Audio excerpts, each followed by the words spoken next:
Muy buenos días, queridos hermanos y hermanas. Les saludo con mucho afecto y cariño ya en este domingo 25 de febrero, segundo domingo de Cuaresma. Iniciamos la segunda semana de Cuaresma. Momento de hacer un análisis de cómo vamos, cómo va nuestro proceso de conversión y de acercamiento al Señor. ¿Cómo va nuestro consumo del pavo? ¿Se acuerdan? Yo les decía, no debe faltar en nuestra dieta en esta cuaresma el pavo, pero no el animalito, es el pavo por las letras. Palabra de Dios, a- ayuno, vigilia y oración. Esas cosas no deben de faltar en estos días. Y hoy nos lleva, fíjense qué interesante, porque la primera lectura es del Génesis, capítulo 22, versículos 1 y 2, del 9 al 13 y del 15 al 18.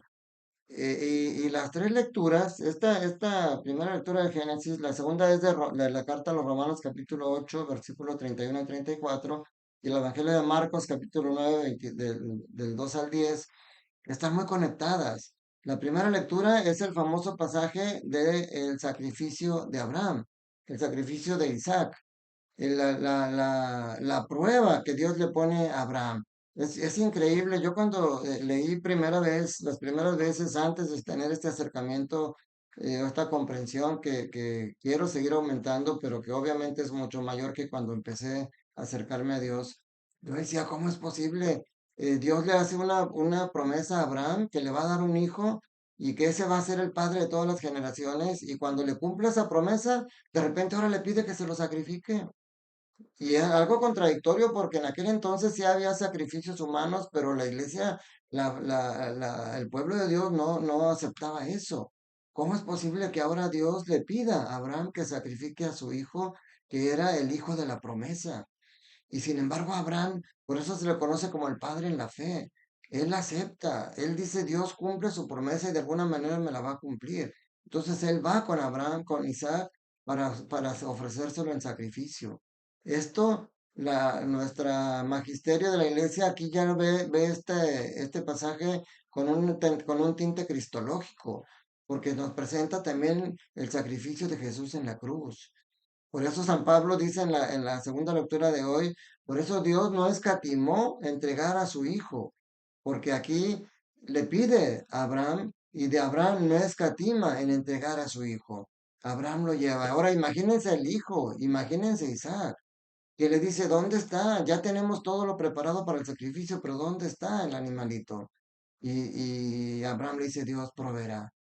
Y luego cuando Abraham pone a Isaac y lo amarra, ¿qué pasaría por la mente de Isaac? Seguramente estaba desconcertado. Por eso humanamente Jesús en la cruz también dice, Padre, ¿por qué me has abandonado? Y aquí que Isaac seguramente decía, Padre, ¿por qué me estás haciendo esto? Sin embargo, vuelve a oírse la voz de Dios a través del ángel, así como en el Evangelio se oye la voz que le dice a Abraham, detente, no lo entregues. Ya veo que temes a Dios, ya veo que tu fe es grande y estás dispuesto a sacrificar a tu hijo. Y entonces por eso le manda, le vuelve a reactivar esa promesa. Dice, juro por mí mismo, dice el Señor, que por haber hecho esto y no haberme negado a tu Hijo único, yo te bendeciré y multiplicaré tu descendencia como las estrellas del cielo y las arenas del mar. Tus descendientes conquistarán las ciudades enemigas. En tu descendencia serán bendecidos todos los pueblos de la tierra, porque obedeciste mis palabras. O sea, qué hermoso. Y eso lo vamos a ver ahorita en el Evangelio. Pero les decía antes en la segunda lectura, Pablo nos dice, el que no primero algo muy hermoso, si Dios está a nuestro favor, ¿quién estará en contra de nosotros? Por eso no puedes tener, Dios y yo somos un ejército, nadie puede vencernos. Dice, por eso eh, dice, el que no nos escatimó a su propio Hijo, sino que lo entregó por todos nosotros, cómo no va a estar dispuesto a dárnoslo todo junto con su Hijo? ¿Quién acusará a los elegidos de Dios? Si Dios mismo es quien los perdona, ¿quién será el que los condene? ¿Acaso Jesucristo? Jesucristo murió y resucitó y está a la derecha de Dios para interceder por nosotros. O sea, Él no nos condena. El día de juicio va a ponernos a cada quien donde nos corresponde, pero Él no nos condena. Nosotros mismos nos condenamos por nuestra conducta. Y el Evangelio de Marcos nos presenta el pasaje conocido como la transfiguración, que es un anticipo de la resurrección. Es un anticipo porque precisamente este pasaje viene después del anuncio de la pasión. Jesús les anuncia su pasión y su muerte y ahora elige a tres de sus discípulos para darles una muestra del cielo. Y aquí vienen los puntos importantes de aquí. Primero, dice, subió a ellos a un monte alto y ahí se transfiguró en su presencia. ¿Qué significa subir a un monte? Ya lo hemos dicho bíblicamente, subir al monte es subir al encuentro del Señor. Y se lleva a Pedro y Santiago a Juan a subir al monte, a subir al encuentro, y ahí se transfigura. Ahí se deja ver como Él es realmente, con un cuerpo glorioso como el con el que resucitó. Por eso este pasaje de la transfiguración ya es un anticipo de la resurrección. Sus vestiduras se pusieron blancas, con una blancura que nadie puede igualar. Pues claro, igual como nosotros cuando lleguemos al cielo vamos a tener una glorificación, un cuerpo glorioso que aquí nunca lo vamos a conseguir por más que luchemos porque no es producto de nosotros. Eso es por gracia y obra de Dios. Y luego viene el siguiente punto, fíjense, se aparecen Moisés y Elías, la ley y los profetas. O sea, la ley y los profetas están ahí con Jesús y Jesús en medio de ellos. Jesús viene a unir esas dos cosas.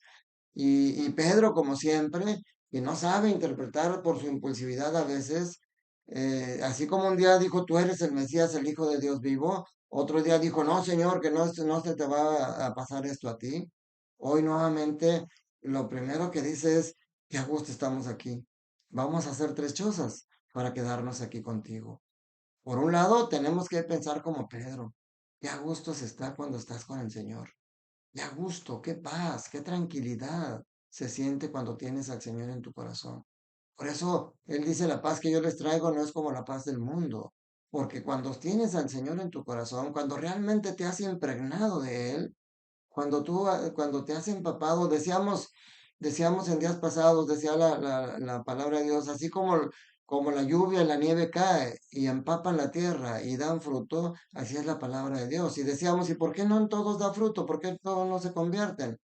Porque nosotros vamos con la palabra de Dios, no nos empapamos. Y les ponía el ejemplo, si tú metes una piedra, una bola de boliche al agua, se moja, pero solamente por fuera. Si metes una bola de esponja al agua, se empapa y se hace más pesada.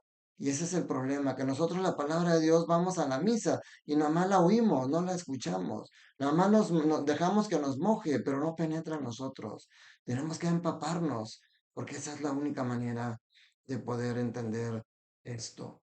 Se aparecen la ley y los profetas y Jesús en medio. Y luego la teofanía más grande, se oye la voz del cielo que dice, este es mi hijo muy amado, escúchenlo. Ya hemos meditado cómo en el bautizo se oye la voz del cielo que dice, tú eres mi hijo muy amado, en ti tengo puestas mis complacencias. En el bautizo se dirige a Jesús, pero todos escuchan. Pero aquí se dirige a los demás, este es mi hijo amado, este es mi hijo. Fíjense cómo en el momento de la crucifixión, cuando todo pues, se rasga, cuando todo, el centurión dice, verdaderamente este es el Hijo de Dios. Ya Jesús, ya Dios lo había dicho aquí en la transfiguración, este es mi Hijo muy amado, escúchenlo. Así como María nos dijo el día de las bodas del Caná, hagan lo que mi Hijo les diga. Hoy Dios Padre nos dice, escúchenlo.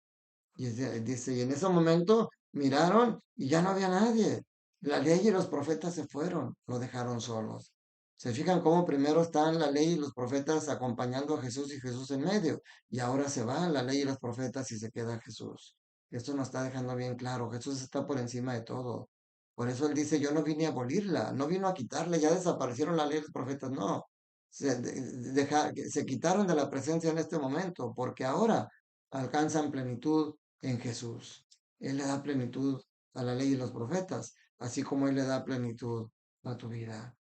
Por eso dice, cuando bajan de la montaña, Jesús Jesús les mandó que no le contaran a nadie lo que habían visto, hasta que el Hijo del Hombre resucitara de entre los muertos. Ellos guardaron el secreto, pero se preguntaban, ¿qué es eso de resucitar de entre los muertos? ¿Cómo está tu fe, mi hermano? ¿Cómo está tu fe? ¿Ya has empezado a transfigurarte?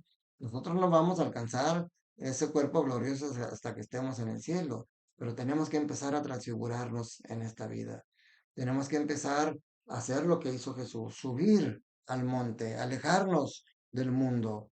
Y no literal, o vas a decir, voy a ir al Cerro de la Silla ya, o voy a subir No, nosotros, es peligroso para nosotros subir hasta allá.